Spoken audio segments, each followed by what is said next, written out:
Welcome to Module 1.1, and we will discuss the culture and visualizing the cells. And in the part 1, we will cover the 4.1 is the part 1, which is the chapter 4's 4.1 section. And in this section, we will cover the growing and studying of cells in culture. This is the part 1 of your material. So the outline, what you are seeing that in the 4.1, that pretty much tells you the main points that what we are going to cover in here. And this is just for your convenience. And let's go and start with the material. That in the cell culture technique, why do we want to grow cells in culture? So to have a molecular or biochemical and genetic understanding of cells requires a large population of cells that are homogeneous. One way to do this is to purify population of cells from tissues and then conduct a biochemical process, basically disrupt these cells or separate these cells, and then we can do the biochemical studies and the genetic analysis. But if you're working with a very rare cell type, then it is inconvenient to purify the cells from a very large culture. So, and it is also expensive and labor intensive. So it is often easier to isolate the cells from the tissues to propagate or multiply them in culture. So the first step in isolating the cells from a tissue is to disrupt the intercellular interaction that holds the cells together in the tissues. And there are two broad classes of disruption agents that you will probably need to use, probably both. And usually, we treat the tissue with a protease, like a collagenase or sometimes trypsin. These are the most widely used two proteases, and which actually hydrolyze or cleave the protein-to-protein interaction between the cells and between the cells of the extracellular matrix. And the cell-to-cell matrix interaction rely also on calcium. So you can use a calcium chelator just like an EDTA, to disrupt the intercellular attachment and facilitates the release of the cells from the tissue. After this first step, you have a heterogeneous population of cells, and usually not very helpful if you're interested in one cell type, and we will talk about that, how we can actually carry out isolation of the cells. But before that, let's take a look at what the cells actually require in terms of the media. Most cells, given an appropriate condition, can be cultured in the lab. And these conditions includes a rich media, usually consisting of at least 9 essential amino acids, vitamins, peptide, growth factors. These are often supplemented by the addition of fetal or bovine calf serum. These are very expensive as such. Along with that, you have to maintain a pH and ionic strength. These are the conditions, and you have to have a buffered media that we use. You have to use an antibiotic or an antimycotic, because the animal cells actually grow much slower, and any fungal contamination or any bacterial contamination will actually supersede the growth of the cells, and they can kill the cells as well. So you have to use this antibiotic or antimycotic. Now, the important thing that most cells actually prefer to grow on a negatively charged solid surface, which mimics the extracellular interaction.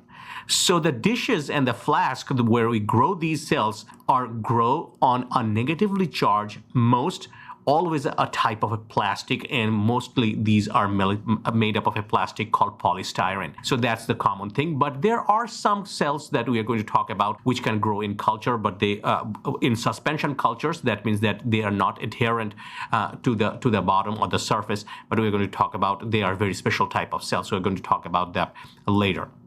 So that we are going to ask here that when the cells are prepared directly from the tissues of an organism, they are known as primary cells. So some example of the primary cells are like a fibroblast, skeletal muscle cells, which can be isolated directly from an organism and cultured in the laboratory. One of the primary advantage of the cultured cells is that they display all the characteristics of tissues from which they were isolated. So for example, primary fibroblasts will secrete collagen, skeletal muscle cells will fuse and spontaneously contract, nerve cells will form synapses and communicate with each other electrically. So these are some of the features, and if we just take a look at this video clip right here, So you can see that this is a time-lapse movie of an MM14 myoblast culture, which is basically the cells from which, due to the depletion of the serum and a beta fibroblast growth factor in the culture media, these are differentiating into multinucleated myocytes. These are the cells which are developing into muscles. So you can easily appreciate that how this actually happened. Then I will just, you can just take a look at this at your discretion, but I will just quickly go over and just push through that the video that where it is. You can see that it is amazingly that tiny smaller cells now are elongated. These are differentiating into muscle cells even longer in 48 hours. They're differentiating those tiny cells. So you can easily appreciate that how in the culture, starting from these cells initially, like these cells, and in 48 hours, what they have become. So these are some of the things that you can appreciate. And we can see these things, or we can do these things in the primary cell cultures. So now, when the cells are directly prepared from the tissues of an organism, they are known as the primary cells. Some examples of the primary cells we already talked about are these, the skeletal muscle cells, and we had just saw those in there. And now let's take a look that what we actually can do with these cells. Now, there are some few terms and techniques that we are going to use. The first is that the cell strain is a term that we use because all these cells are actually arose from one initial primary culture that we have a tissue. From there, we isolated these cells, and then we are actually propagating these cells in the culture. That's why it does have a single lineage. We call them as a cell strain. Another word that we commonly use is the passage of cells. What do we mean by this? So when we are culturing the cells, so for example, right here, there you can see that there is a flask right here in the video with the orange cap in there, which is open. This is basically a flask, and when we actually culture the cells over a period of time, the cells will actually become confluent. That means that they will actually occupy all the space that is available in the flask. At that time, we require a new culture vessel. We have to split or subculture these cells into a new flask. Otherwise, they will run out of media and they will produce toxic metabolites, which will actually kill these cells. So we need to split or subculture them. This technique of subculturing or splitting the cell is known as the passage of the cells. So from one flask, you actually passage those cells. And of course, you actually dilute these cells at that time. Say for an example, when you are ready to split a flask, it's probably 80 to 90%, 95% confluent. Then you take the cells and you probably just take 10% of the cells or even 5% of the cells, depending upon your experimental time frame. Then you actually split them into several flasks. If you're trying to do an experiment, you can split them in several flasks according to your convenience. Or if you are just maintaining them, then you just split them in another flask where it will become confluent another 3-4 days, depending upon that. Then you keep doing this process as well. So this is known as the passage of the cells. So let's take a look that here in this video, it will show that how the cells are actually passaged, and you will see that there is an usage of the trypsin and the EDTA, which will actually allow the cells to come out of from the base which they were sticking to. So let's take a look at this.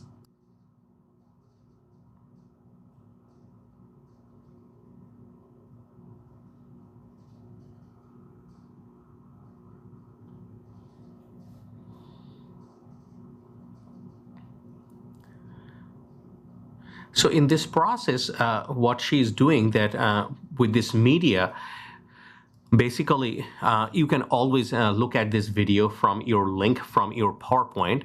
And I'm just pointing out that what she's doing in this process, essentially what is done in this, this process, she's using this trypsin EDTA media, and she will be adding this to the cells. So you can visualize the cells in this picture, as you can see.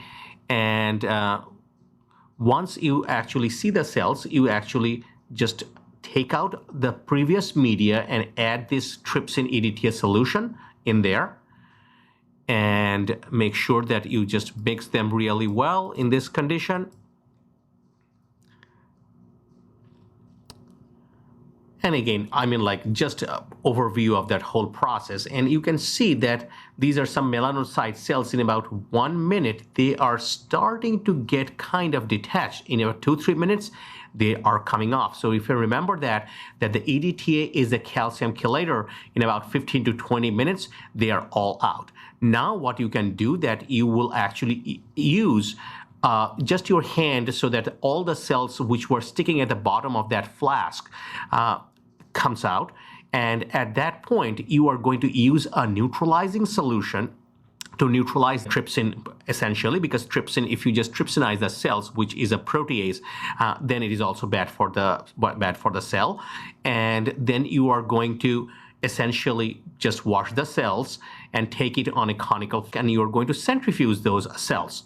So once you pick up all the cells, you're just going to centrifuge them quickly, about a very small G, like 180 G, for about 7 minutes, because you do not want the cells to really crush onto themselves. Then you actually remove the media. And this is very important, because there were EDTA, there were the neutralizing solution and the trypsin, and you actually add the supplemented media, which doesn't contain any EDTA, does not contain any trypsin, and adding those media, usually we wash the cells one time, and then we actually essentially seed the cells with approximately, say, 2,500 cells per square centimeter to approximately 5,000 cells per square centimeter. And you can count the cells under a hemocytometer, and you actually put them in the flask, and then you will keep them in the incubator. The primary cells, the problem that we have, that when we are culturing the primary cell, the disadvantage is that the primary cells have a finite lifespan. The figure shows essentially a growth stage of the cell in the culture. On the y-axis, you can see the growth of these cells, and the number of cells in the generation is actually shown on the x-axis. So number of generation and the growth rate. So freshly isolated primary cells have a rapid growth rate, about 10-12 generation. The growth rate becomes to level off. And then what happens, that about 50 generations or so, you can see significant cell death. So you can really only study these cells for about 50 to sometimes at the most 100 generations, not more than that. So each time after you passage these cells, 50 to 100 generation, you have to start a fresh primary culture. And this is actually a disadvantageous for many of the studies. And the scientists actually found many different ways to circumvent this problem. So how we actually understood this, and this is very interesting, that the transformed cells, these are essentially the oncogenic transformation, can grow in the culture indefinitely. So the transformed cells are usually derived from a tumor or cells that have undergone a spontaneous genetic change, sometimes called an oncogenic transformation, which makes these cells immortal. They do not have a finite doubling and can grow to very high densities and not necessarily on solid surfaces. They can actually grow in suspension and in very, very dense conditions, which a normal primary cell culture will not grow.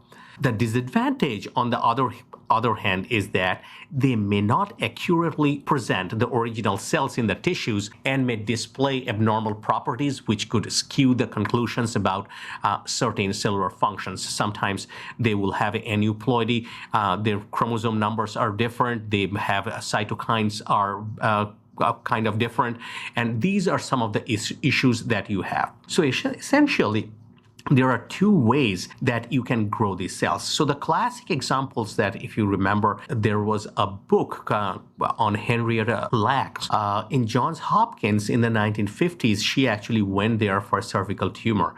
And some cell lines the doctor actually isolated those at that time. There was no such laws or any privacy rights as such. And they isolated these immortal cell lines called HeLa from Henrietta Lacks.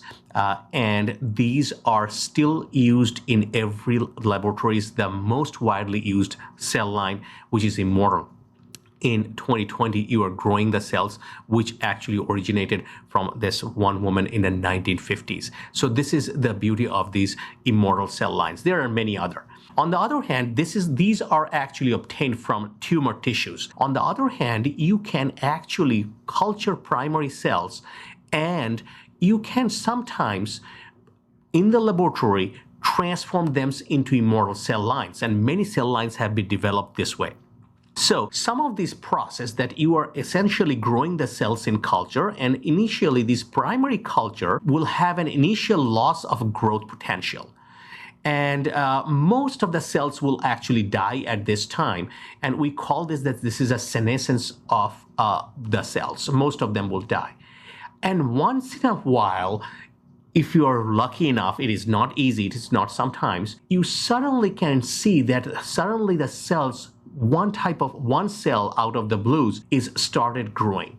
And this is an emergence of an immortal cell line which somehow got transformed. And this is usually an oncogenic transformation. The scientists use different type of chemical mutagens, sometimes the viruses, to transform the cells, turn on a proto-oncogene or silence some of the tumor suppressor genes to actually make the cells into an immortal cell line. And this is actually used. So some of the immortal established cell line pretty much widely used is HeLa. Then this is an HEK. This is a kidney cell line. And then the CHO is a Chinese hamster ovary cell line.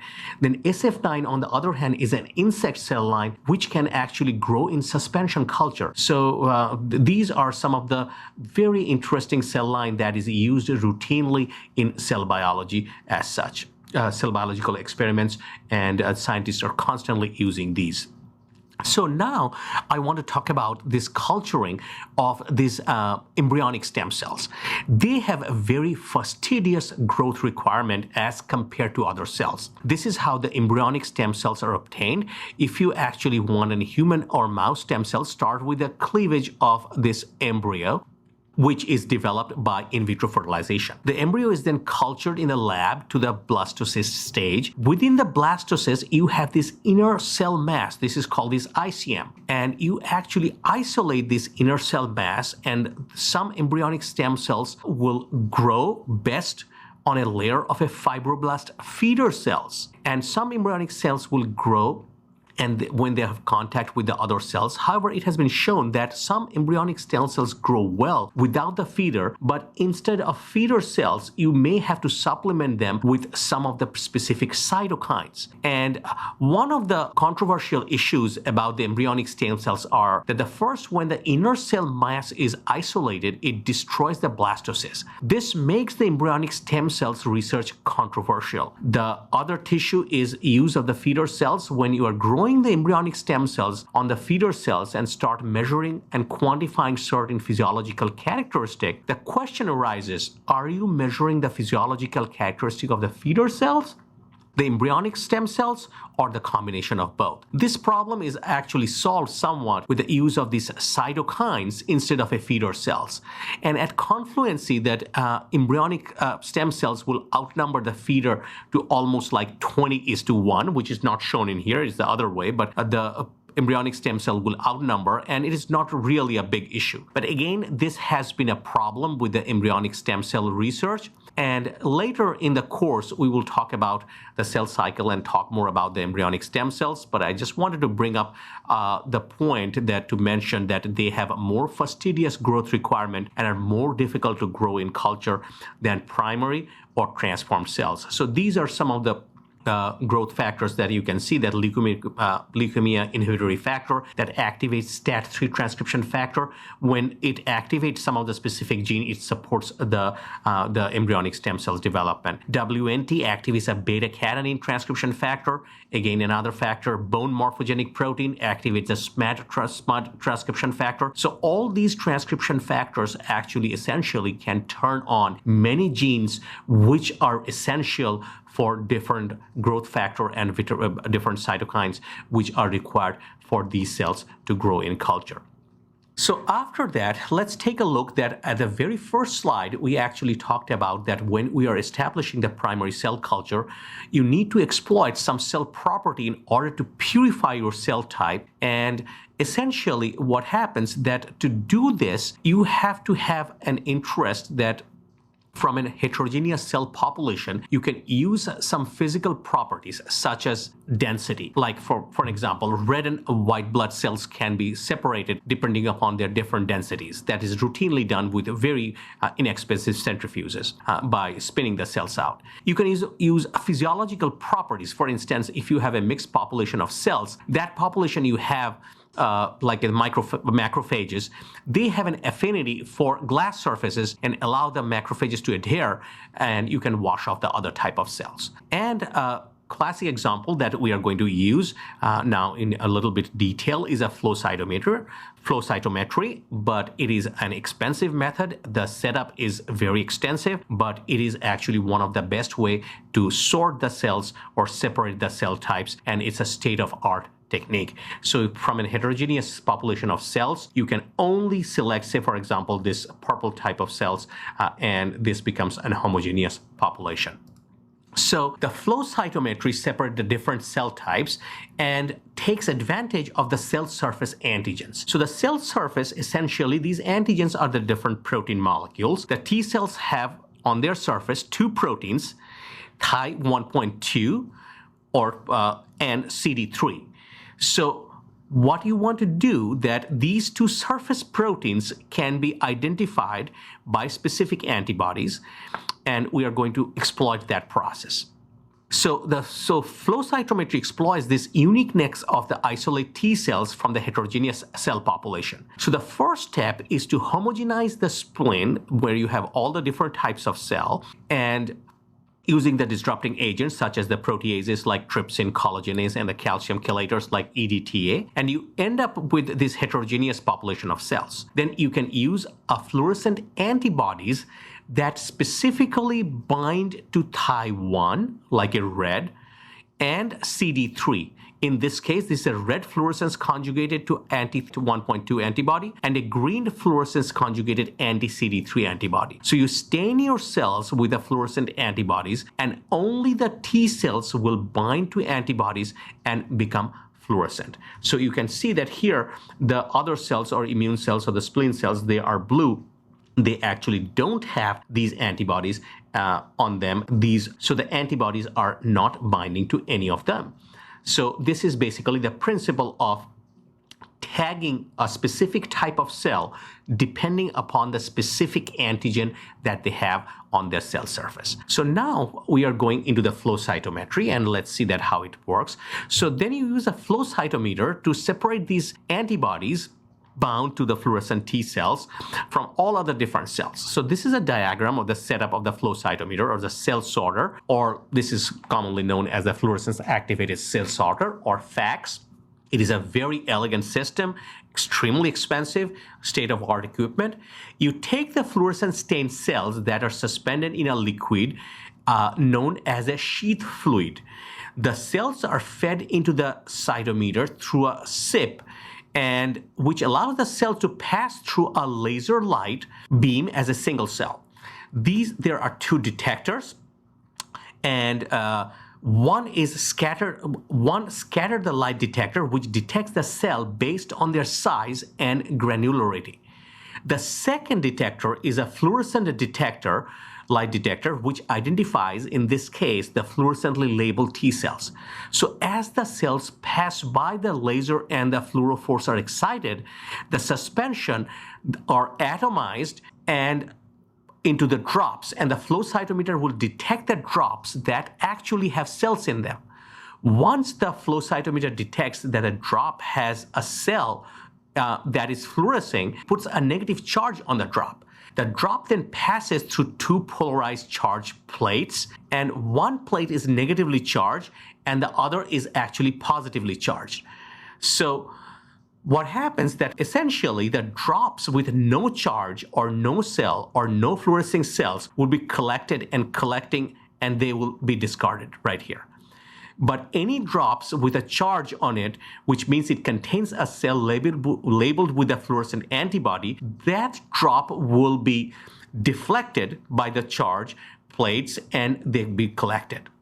Now, what happens that then you have the T cells separated from the heterogeneous population, so you can take those T cells and study their biochemistry depending upon that. So the interesting part is that depending upon the fluorescence of the cells, amount of charge that is put on these cells can actually vary. So the higher fluorescence, you can have a higher charge. A lesser fluorescence, you have a lesser charge. This is just a single dual beam facts that you are seeing in this process, which we call as a channel, the different channels. But on the other hand, what you can see that in many cases, there are multi-channel detectors where you can actually conjugate many different types of dye to the different antigens of the cell.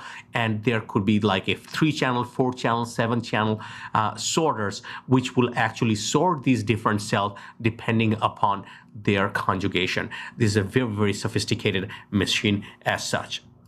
So here, what you're seeing, this is a dot plot from the flow cytometer showing the separated T cells.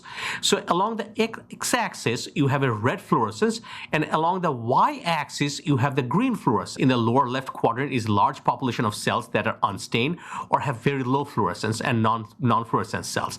The upper right quadrant shows strong green and the red fluorescence, indicating these are the fluorescent stained cells. So again, I'm just repeating, see that right here, towards close to the origin, you have less fluorescence. As you are going towards the x-axis, the amount of intensity of the fluorescence is increasing, red fluorescence.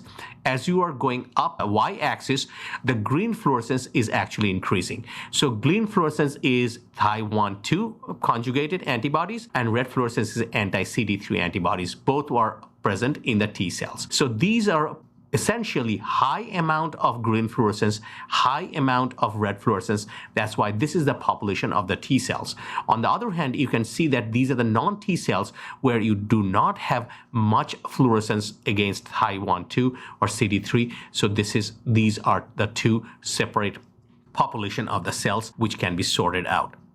So the next thing that what we are going to talk about, that growing the cells in the 2D and the 3D culture. So essentially what happened that the conventional cell culture vessels are actually not suitable for many type of cell function, particularly the epithelial cell function. So essentially the cells in the epithelial sheets covering the organ surface are structurally polarized, means that they actually do have an apical or a top and a basal and a lateral surface, side surfaces. But the epithelial cell structural polarity is actually lost when you actually grow them on a non-porous plastic or glass substrate. If you're using this type of specialized growth chamber where you have a porous filter on top of which you are growing these epithelial cells, you have the media at the bottom and you have the media at the top as well. And here they can differentiate into an apical, lateral, and the basal surface of them. So this is a typical 2D cultures. So an extension of that 2D culture, that where you can see this polarization, you can also take advantage of a 3D culture system which is coming up as such. So if we just looking up this process on the left hand side, what you are seeing that here you actually have the soluble gradients are actually absent in here. Forced apical basal polarity, that means the top is apical, the bottom is basal, and you have a high stiffness of the media and adhesion restricted to one plate.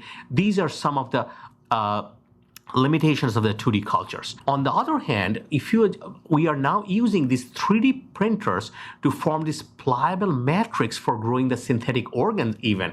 So in this, you have this pliable matrix, and there have a discrete matrix fibril, and you have a variable stiffness. It could be pliable, and there is no polarity. The cells, you are not forcing the cells to be polar on the top and basal at the bottom. They can just have their own way of polarizing. And adhesion in all three different three dimensions are possible, and spreading and migration is, on the other hand, is not hindered. So you can see that here this unconstrained spreading and migration in one plate. Here the spreading and migration is in the three-dimensional space. So here is a classic example of one of the cells, which is called MDCK, the made in Derby canine kidney cells from dogs. And you can see that these cells are growing on this 3D matrix and forming a cyst right here. And when you actually put them on this extracellular matrix, after that, on the right-hand side, what you're seeing, that this looks like a cyst. Okay, all right, individual cells, you can see that. But here, a classic example is being shown. So here, the cells, you can see that the specific proteins which are present on the apical surface of the cells are stained with a red fluorescent stain. So what we mean by that, this is the apical surface of this cell, this is the apical surface of this cell, this is the apical surface of these cells. On the other hand, the greens are the basal and the lateral side. So this is the basal, lateral side, basal, lateral side. So what this actually represent? This actually represent a tubule, which means, think about that, this is a kidney tubule. A kidney tubule has a hollow core through which the liquid material actually passes, and this is a cells which is making the wall of this hollow tube. So this is the apical surface or the secretory surface exposed towards the lumen of the tube, whereas these are the basal surfaces. So you can see that there is a perfect polarization into on the apical, lateral, and the basal surface of these cells. Very classic example and classic usage of cells that can be used in a 3D culture. So the next classic example that we are actually going into, that hybridomas actually produce monoclonal antibodies. So the cell factories can produce specific proteins such as these monoclonal antibodies for use of experimental tools, diagnostic, and therapeutics. So a specific monoclonal antibody produced by one of the B cells or the lymphocyte of the mouse that respond to different epitopes of an antigen is the several monoclonal antibodies produced as a part of this polyclonal response to an antigen. So let me explain what I meant by this. Suppose you are trying to, in the mouse, you are trying to raise an antibody against the antigen, which is X, antigen X. So you inject the mouse with an antigen X, which is a protein. So this protein actually will have many epitopes. Many epitopes. Epitopes are just a few stretches of amino acids in the protein, which has a typical three-dimensional structure which can be recognized by a specific cell, B cell receptor or an antibody. Again, repeating, it is just a few stretch of amino acid having a distinct three-dimensional structure which can be recognized by an antibody. So a single protein antigen will have many epitopes, not one. So when you actually inject that antigen X in the mouse, it will produce many different types of antibodies, each recognizing a specific epitope. So from here, just making this a little bit easier, we are talking about, say, one of the epitope is called a epitope red. But there could be epitope green, epitope blue, epitope yellow, epitope orange, epitope purple. There could be many different epitopes.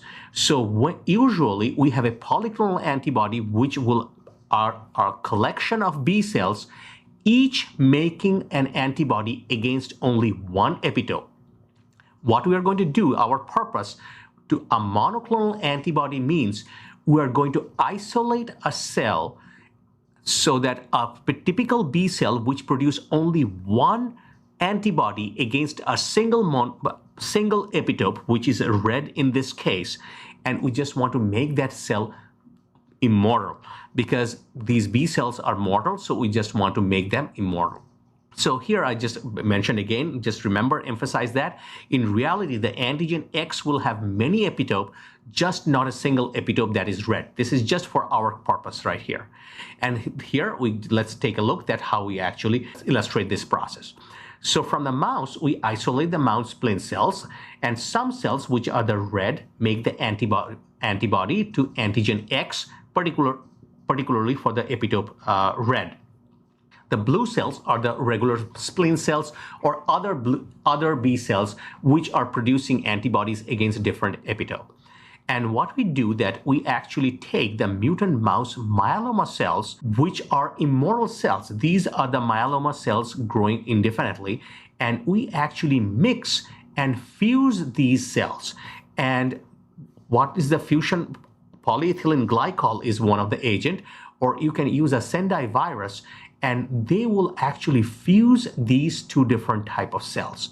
And eventually what happens that their nuclei will fuse and they will now have an hybrid cells, and that's where the hybridoma, that word comes from. Now we will have an hybrid cells which will have the genes from these specific type of these cells and these cells. So now what we do that we actually transfer them to a media which is a selective media, which is known as a HAT media, known as a hypoxanthine aminopterin thymidine media. Hypoxanthine and thymidine, these are some of the purine compounds, a nucleoside, and aminopterin is actually an inhibitor of a particular enzyme. We are going to talk about that in a second. But what happens in the selective media, that all the unfused cells will actually die. The fused cells will only grow. On the other hand, the B cells, which actually did not fuse, they have a limited lifespan. They will essentially die. Fused cells will grow. On the other hand, as we are using the selective media, the unfused myeloma cells cannot grow either. So you will eliminate the myeloma cells which have not fused. You will eliminate the other B cells because they have a short lifespan and they will die eventually. Only the fused cells will actually grow. And when these cells actually grow, essentially, you will isolate these cells and then eventually get just one cell, B cell, by diluting them. And that B cell will produce a specific epitope-based antibody, which will become a monoclonal antibody against only that specific red epitope. That's how you can just, again, make different monoclonal antibodies depending upon that. But the reason that we call it a monoclonal, because it is just one single B cell, and from that specific clone, we are going to propagate that cells, and it will be now immortal because it is actually fused with a myeloma cell to produce these monoclonal antibodies. So in this process, what is the HAT media and how we actually select that? This is a very interesting process. So let's take a look at that. So what happens that the splenic cells, B cells, which are producing the different types of antibodies against different epitopes, if these cells are not fused with the myeloma cells, they will die. Functional DNA synthesis, they do this, eventually dies because the limited number of replication cycles, because these are the primary cells. On the other hand, what you are seeing right here, they are positive for an enzyme which is called a thymidine kinase. They also do have an enzyme which is known as HGPRT, which is hypoxanthine guanine phosphoribosyl transferases. We can use actually either this HGPRT or TK thymidine kinase, both in this process. So the thymidine kinase is present in here, and in these cells also contain the HGPRT as well. On the other hand, when we are talking about this immortal HAT-sensitive plasmacytoma, these are the myeloma cells, they cannot synthesize the DNA by themselves when they are put in a HAT media. The reason what happens is this aminopterin that we have seen in the previous slide that you have seen right here, this aminopterin, this actually blocks the process. So essentially what happens, the trick is that aminopterin blocks the DNA de novo synthesis, which is absolutely required for the cells to divide. But what happens that the thymidine kinase mutation causes a loss of the function of the SAVAGE pathway, and the aminopterin are blocking the de novo pathway. So essentially what happens that when you do not have the HAT media, these cells can actually function because they actually have the thymidine kinase mutation, cause a loss of function in the SAVAGE pathway. So they can synthesize the nucleotides using the de novo pathway. But when you're adding the aminopterin, that actually blocks the de novo pathway. So the SAVAGE pathway, de novo pathway, both the pathways are blocked in the myeloma or the plasmacytoma cell lines, and they will eventually die. But what happens in the fused cells, the immortality from the plasmacytoma comes in, and the rescued ability to synthesize of the DNA due to the restored thymidine kinase function. So in the presence of the hypoxanthine and thymidine in the HAT media, the thymidine kinase, which can come from here, or the hypoxanthine guanine phosphoribosyl transferase, either one of them is good. They can actually make the DNA or the nucleotides via the SAVAGE pathway, which was absent in here. So that's how the fused cell survives, the other actually die. So many biological processes can be studied in the cell culture, and you can see that human diseases are associated with the specific cell components, and these are extremely powerful tool to understand the disease, search for possible drugs for cure. For an example, you have studied in a lower level cell biology that a receptor-mediated endocytosis that's elucidated from the LDL receptors in hypercholesterolemia patient. And we are going to also look at that in the cells, effect of knocking down the genes or altering gene expression in the cultured cells are routinely done, and many discoveries were done from here, and we're going to talk about that in the section 6.5. So here we are actually looking at some of the selective drugs used in cell biology, and brefaldin A is constantly used in the cell culture that actually inhibits the Golgi function. So you can actually stop secretion of some of these proteins using the brefaldin A. Cytochalasin B actually inhibits actin. Actin is a cytoskeleton, so disruption of the cytoskeleton will actually cause a disruption of many different types of cellular function as well. Very important. Nocodazole actually inhibits the microtubules, so this is actually important. It disrupts microtubule is essential for the integrity of the cell as well as the cellular division, and many of the proteins are transported on the microtubules by the kinesin proteins or the dynein motor proteins. Nocodazole will disrupt their function. So here is a comprehensive way, and it's pretty self-explanatory, that there are DNA replication inhibitors, transcription inhibitors, there are protease inhibitors, compounds that affecting cytoskeleton, kinase inhibitor. There's a large number of compounds, and just try to remember just some of the couple of them and what they actually do. These are some of the routinely used drugs in cell biology. So here is a classic example that we can actually use the cell culture technique to actually screen for different drugs. And what you can see that this is a classic example that about 16,320 chemical compounds has been screened, and that actually led to the discovery of this drug, which is called monoastrol. Inhibits the microtubule-based protein kinase 5 that is necessary to separate the poles of the mitotic spindle. And this is being tested in an anti-tumor drug in certain brain tumors. So how do you actually look at these structures? So essentially, when you start from a chemical library, you try to take these cells, and you can see that cells are actually, the localization of these tubulins are with a green, and the DNA is stained with a DAPI, which is blue in color. So these are the chromosomes, and these are the spindle fibers. And you can see that this is a typical metaphase where all the chromosomes have lined in the equatorial plane, and the astral fibers, you have a perfect pole here, you have another pole here. So you have the two poles from the astro. So the cells were actually screened for which can arrest the cells in the mitosis, and see that about 139 compounds were actually selected. Then we actually, from these 139, the second screen that actually don't affect the microtubule assembly in vitro.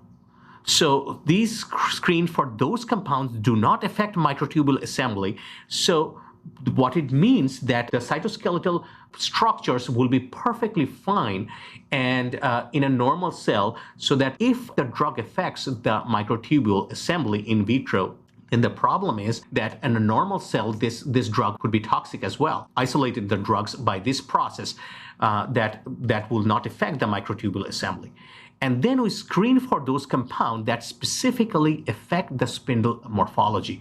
So what we actually seeing that the spindles are actually in there, but instead of these two poles, this is a monoaster instead of a biaster. Right here, 1 and 2 asters. You can see that all the chromosomes are aligned towards the outside, so it can synthesize the microtubules, but it cannot make this typical structure. So this specifically arrests the mitotic division, and this is specifically that inhibits this protein kinase 5 necessary to separate the poles of the mitotic spindle. And many drug discoveries are done using these cell culture processes as well. So with this, we will actually end the part 1, which is 4.1, growing and studying the cells in culture, and that will be pretty much it.